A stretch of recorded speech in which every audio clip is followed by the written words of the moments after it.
Iran அமெரிக்காவிடம் surrender ஆகும் வரை அமைதி ஒப்பந்தத்தில் வாய்ப்பே இல்லை.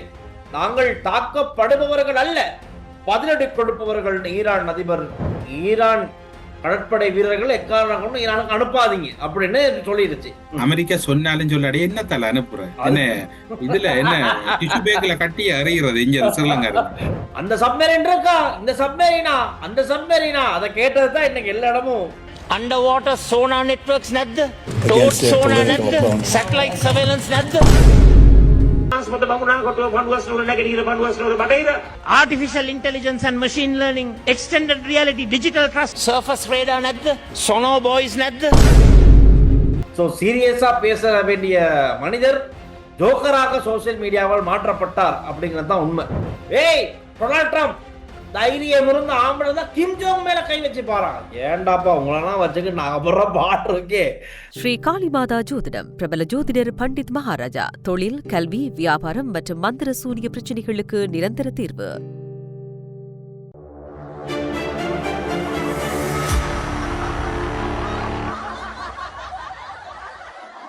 ஹலோடா, வணக்கம். வணக்கம் வணக்கம் வணக்கம். என்ன அது என்ன எப்படி அமெரிக்கா ஈரானா இல்லாட்டி வேற ஏதாவது நாடு ஏதோ புதுசா இப்படி வர இப்படி வந்துட்டேன். இப்ப இதெல்லாம் நான் கேட்கணும், தெரியுதா என்ன இருக்கும் தெரியாது. அது சரி. அப்புறம் என்ன நடக்குது? இப்ப இப்ப எதிர்கட்சிகள் சந்தோஷமாகற மாதிரி ஏதோ ஒரு செய்தி பதிவாகி இருக்கு. ராய்ட்டர்ஸ்ல போட்டிருந்தாங்க எதிர்கட்சிகள் சந்தோஷமாகற மாதிரி. இப்ப எதிர்த்தரப்பில நிறைய பேர் ஆசைப்பட்டாங்க என்ன, இலங்கையும் எப்படியாச்சும் இதுக்குள்ள சிக்கப்பட்டுறணும், இந்த உலகளாவிய ரீதியில இலங்கையும் எப்படி தள்ளி விட்டுறணும் எதிர்த்தரப்புல சில பேர் ஆசைப்பட்டாங்க. அதுக்கேற்ற மாதிரி ஒரு செய்தி தான் அமெரிக்கா ஒரு அழுத்தம் கொடுக்க ஸ்டார்ட் பண்ணிருக்கேன்னா, ஈரான் கடற்படை வீரர்கள் எக்காரணம் ஈரானுக்கு அனுப்பாதீங்க அப்படின்னு சொல்லிடுச்சு. இப்ப இவங்க ஆசை தீர்ந்துருச்சு. அந்த மாதிரி தான் என்ன நடக்குது. இப்ப இதை பத்தி என்ன பேசிக்கிறான்? ஈரான் ஆக்களை அமெரிக்கா சொன்னாலும் சொல்லாடி என்ன தலை அனுப்புற என்ன இதுல என்ன டிஷ்யூ பேக்ல கட்டி அறிகிறது இங்க ஸ்ரீலங்கா. அதுதானே. ஆனா எனக்கு கேள்விப்பட்ட வகையில ஏற்கனவே இப்ப ஈரானோட பேச்சுவார்த்தை நடத்திட்டு தான் இவங்க கப்பல் உள்ள எடுத்திருக்காங்க. அதன் அடிப்படையில இவங்க சொல்லிட்டாங்களா முதல்லயே யுத்தம் முடிய காட்டி நாங்க இவங்களை அனுப்ப மாட்டோம்.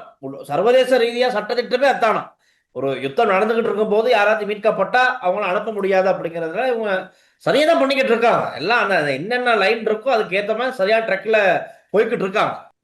உண்மையில சொல்ல போனா கணக்கத்தே வருது. முஜிபுல் ரஹ்மான், நாட்டை கொடுக்கணும் உடனடியாக கொடுத்து பார்க்கணும் என்ன நடக்கணும்டா. கையால நிப்பாடுவாங்க போல வர்ற மிஸ்ஸெல்லாம் அப்படி கையால கையால இல்ல, அந்த ரொபின் குட்ல வர மாதிரி இதை அறிவாங்க அந்த மாதிரிதான். ஐயோ ஐயோ, நேற்று எதிர்கட்சி தலைவரோட ஸ்பீச் தான் எல்லா இடமும் சோசியல் மீடியாவில் எல்லா இடமும். அதுதான் இன்னைக்கு காலையில எல்லாமே ஃபேஸ்புக்கை பார்க்கும்போது எல்லா இடமும் அந்த சப்மரீன் இருக்கா, இந்த சப்மரீனா, அந்த சப்மரீனா, அதை கேட்டதுதான் இன்னைக்கு எல்லா இடமும் மீம்ஸா போய்கிட்டு இருக்கு. ஸோ சீரியஸா பேச வேண்டிய மனிதர் ஜோக்கராக சோசியல் மீடியாவால் மாற்றப்பட்டார் அப்படிங்கிறது தான் உண்மை. අපිට surface radar නැද්ද? sonar boys නැද්ද? underwater sonar networks නැද්ද? towed sonar නැද්ද? satellite surveillance නැද්ද? Artificial intelligence and machine learning, extended reality, digital trust, 3D printing, surface radar නැද්ද? sonar boys නැද්ද? underwater sonar networks නැද්ද? towed sonar නැද්ද? ஆனா இப்போ இந்த நிலையில ஈரான் ஒரு முக்கியமான தகவலை வெளியிட்டு இருக்கு. என்னன்னா, சரி இத்தனை நாளா இந்த யுத்தத்துல வளைகுடா நாடுகளுக்கு நாங்க தாக்குதலை செஞ்சிட்டோம், இனி நாங்க செய்ய மாட்டோம், ஆனா அமெரிக்கா ஏதாவது நோக்கமா கொண்டு எங்களை அடிக்கிறதுக்கு உங்களை தளமா பயன்படுத்த நாங்க அடிப்போம் அப்படின்னு. ஆனா இது இது இது லேட்டா வந்துச்சு, அந்த நியூஸ் முன்னுக்கு கொஞ்சம் தெரியல. துபாய் ஏர்போர்ட்டுக்கு, துபாய் சர்வதேச விமான நிலையத்துக்கு ஒரு தாக்குதல், ட்ரோன் தாக்குதல் ஒன்று இடம்பெற்றிருக்கு. ஐக்கிய அரபு அமீரகத்தின் துபாய் சர்வதேச விமான நிலையத்திற்கு மிக அருகில் இன்று ஈரான் ட்ரோன் தாக்குதலை நடத்தியிருக்கு.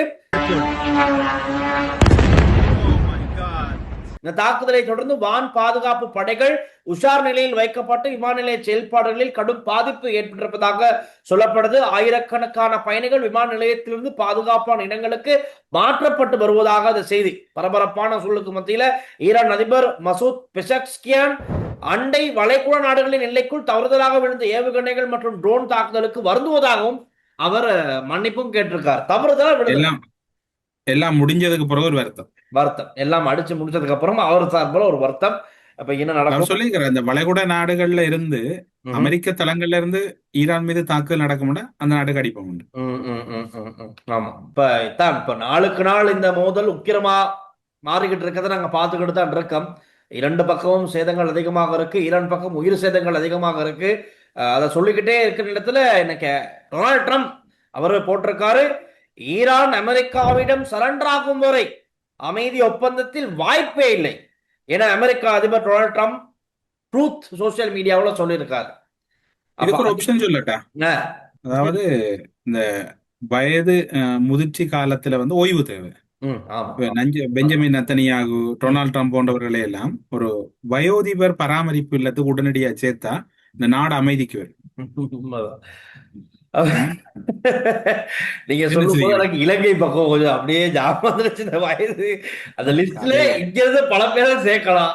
அவங்க வாய அவங்களுக்கு செலக்ட் பண்ணி தந்தானே இடம். நான் இப்ப அமைச்சரவைக்கு பரிந்துரை செய்யறேன். இது கச்சதீவு தனியா போயிட்டு வச்சிருக்கேன். ஓ, அந்த சர்ச்சுக்கு பக்கத்துல இருக்கிற காணியில ஒரு 5 ஸ்டார் ஹோட்டல். இருக்காது. அது சரி. ஃப்ரெஷ்ஷான ஃபிஷ், ஃப்ரெஷ்ஷான எல்லாம், நல்ல காத்து ஃப்ரெஷ், எல்லாம் ஃப்ரெஷ். அவங்க அங்க 88 வயதுல போனாங்கண்டா, இல்ல ஒரு 78 80ல போனாங்கண்டா, நல்ல இறுதி காலத்துல அப்படியே இருக்கலாம். நீங்க யார சொல்றீங்களோ அவ்வளவு விரைமே பாப்போம். நம்ம மக்களுக்கு சொல்லுவோம், யார் யார நீங்க நினைக்கிறீங்க லிஸ்ட் பண்ணுங்க, கமெண்ட் செக்ஷன்ல பேர்களை போட்டுக்கிட்டே போக பார்ப்போம் அப்படின்னு சொல்லிட்டு இப்ப ட்ரம்ப்னுடைய தகவலுக்குன்னா இவர் ஈரான் ஜனாதிபதி ஒரு பதில் சொல்லியிருக்காரு, சரணடையும் பேச்சுக்கே இடமில்லை, நாங்கள் தாக்கப்படுபவர்கள் அல்ல, பதிலடி கொடுப்பவர்கள் ஈரான் அதிபர் பதிலுக்கு சொல்ல. என்னன்னு சொன்னா டேல்சான், ஈரானுக்கு ஒரு வரலாறு இருக்கு. அவங்க ஈராக்கோட கூட யுத்தம் செய்தவங்க, கிட்டத்தட்ட அவங்களுக்கு பெரிய யுத்த ரீதியா கூட அவங்களுக்கு பெரிய அனுபவம் இருக்கு. யுத்தங்கள் செய்யாதவர்கள் அல்ல யுத்தத்தில் அனுபவம் இல்லாதவர்கள் அவர்களே இல்லை. அந்த வகையில பார்க்கிற போது டொனால்ட் ட்ரம்ப் வந்து ஜனாதிபதியாக 2வது முறை என்றார். அவருக்கு இந்த யுத்தம் புதுசு. அமெரிக்காவுக்கு இந்த யுத்தம் பழசா இருக்கலாம், ஆக்கிரமிப்பு யுத்தம். ஆனா இதுல ஈரான்கிட்ட இழக்கிறது கொண்டும் இல்லை, அடிக்கிறது தான் மிச்ச சொச்சமா கிடக்கிற இதுகள் எல்லாம், என்னது ட்ரோனுகள், மிசைல்கள் எல்லாம் எடுத்து வச்சு அடிக்கிறது அவங்களை கொண்டு, அவங்ககிட்ட நீ இழக்கிறதுக்கு இல்லை. பெரிய பரப்பளவான நாடு, உலகத்தில் இருக்கிற மிகப்பெரிய அதிகளவான நிலப்பரப்பு கொண்ட நாடு. தாக்க இவரையும் கூப்பிட்டு இருக்கிறாரு, எங்கடாரு செலஸ்கியையும், உக்ரைன் அதிபரையும் டொனால்ட் ட்ரம்ப் கூப்பிட்டுருக்க, வாடாப்பா இருக்கா அலைஞ்சால போயிருக்க, சாத்துவோம். 2 பேரும் அங்க ரூமை போட்டு சண்டை பிடிச்சவங்க. இப்ப எல்லாரையும் எடுத்துட்டாரு கையில. ஆனா என்னத்தான் இருந்தாலும் பாருங்க, இந்த மனுஷன் வந்து நல்ல இந்த பயபக்தியா ஒரு நல்ல ஆன்மீக ரீதியாவும் இருக்காப்புல. நேற்று ஒரு போட்டோ வீடியோஸ் எல்லாம் காணக்கூடியதாக இருக்குது. எல்லா பாஸ்டர்ஸும் வெள்ளை மாளிகைக்கு வந்து இவர் நடுவில் இப்படி உட்கார்ந்து இருக்காரு, அவரை தொட்டு எல்லா பாஸ்டர்ஸ் மாரும் இணைஞ்சு செபிக்கிறாங்க. அப்ப இந்த யுத்தம் முடிவனும் சிவிக்கிறாங்களா, இல்ல இது நல்ல உக்கிரமா நடந்து அமெரிக்கா வெற்றி அடையணும் சிவிக்கிறாங்களா தான் ஒரு கேள்விதான். செபிச்சவங்க அவ்வளவு பேரும் பாஸ்டர் உங்களுக்கு என்ன தெரியும்? ஐயோ, அப்படி ஒன்று இருக்கா? அப்ப போச்சு போக. இல்ல எல்லாம் அப்படியே எல்லாம் ஆன்மீக ரீதியா கையெல்லாம் இந்த இதுல இப்ப தவக்காலம், முஸ்லீம்கள் வந்து இப்ப நோம்புல இருக்கக்கூடிய காலம் கடவுளை காண்றது வந்து நீங்க சேர்ச்சுக்கு போய் அல்லது பள்ளிக்கு போய் கோயிலுக்கு போய் பன்சலை போய் இல்ல, உங்களோட நாளாந்து செயற்பாடுல நீங்க கடவுளை காணுங்க, கடவுளுக்கு ஏற்ற மாதிரி வாழுங்க. வாழாம நீங்க ஞாயிற்றுக்கிழமை போய் நற்கருணை எடுக்கிறதோ, அல்லது மசூதியில போய் 5 நேர தொழுகை செய்யறதோ, அல்லது இங்க கோயில்ல போய் பூசை கட்டுறதோ, அல்லது அர்ச்சனை போடுறதோ, அல்லது பன்சலையில போய் பிரித்தோதுறதோ, எதுவுமே நீங்க வாழக்குள்ள. இப்ப நீங்க டொனால்ட் ட்ரம்ப்ல வந்து நேற்று ப்ரே பண்றாங்கன்னா எத்தனை உயிரிழப்புக்கு நீ காரணமா இருக்கிற.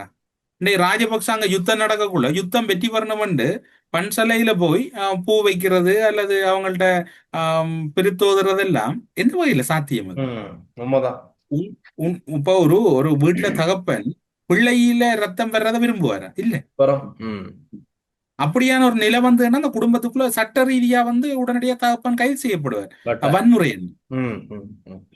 அப்படியெல்லாம் இருக்கக்குள்ள டொனால்ட் ட்ரம்ப் வந்து செய்யாத அநியாயம் இல்லை. அதுக்குன்னு மற்றாக்கள் இப்ப ஈரான் செய்யறது நல்ல, ஈரான் இஸ்ரேல்ல தாக்குறதும் போலதான். ஈரான் ஒட்டுமொத்தமா நீங்க மதத்தை முன்னிலைப்படுத்தி மதத்தோட வாழ விரும்புனா மதம் பிடிக்காம, மதத்துக்கு மதம் பிடிக்க கூடாது.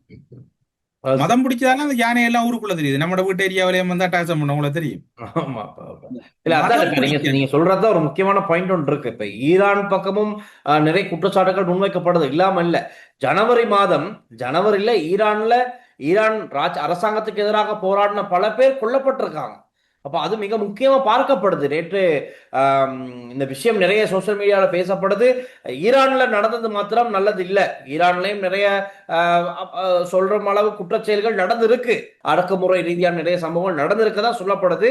அப்ப அதுகளும் பேசப்படணும் அப்படின்னு சொல்றாங்க. எல்லாமே நிறுத்தப்பட்டு சமாதானம் உருவாகணும். ஏன்னா இந்த யுத்தங்கள்னால உயிரிழக்கிறது அப்பாவி மக்கள், சிறுவர்கள். முதல் தாக்குதல்லையே பெண்களுடைய பாடசாலை, சிறுமியர்களுடைய பாடசாலைக்கு தான் தாக்குதல் நடக்குது. அதில் நிறைய பேர் கொல்லப்படுறாங்க. அதுக்கு பிறகு நேற்றைய தினம் இன்னொரு பாடசாலைக்கு அருகில ஏவுகணைகள் குண்டுகள் விழுக்குது. அப்ப இதெல்லாம் பார்க்கும்போது சிறியவர்கள் தான் ரொம்பவே பாதிக்கப்படுறாங்க, கொல்லப்படுறாங்க. பாவம். அந்த இந்த உயிர் இழப்புகளை நாங்கள் குறைக்கணும்னா ஏதாச்சும் முன்னுக்கு வரணும். அமைதியை கையில் எடுக்க வேண்டியது கட்டாய பொறுப்பா இருக்கு.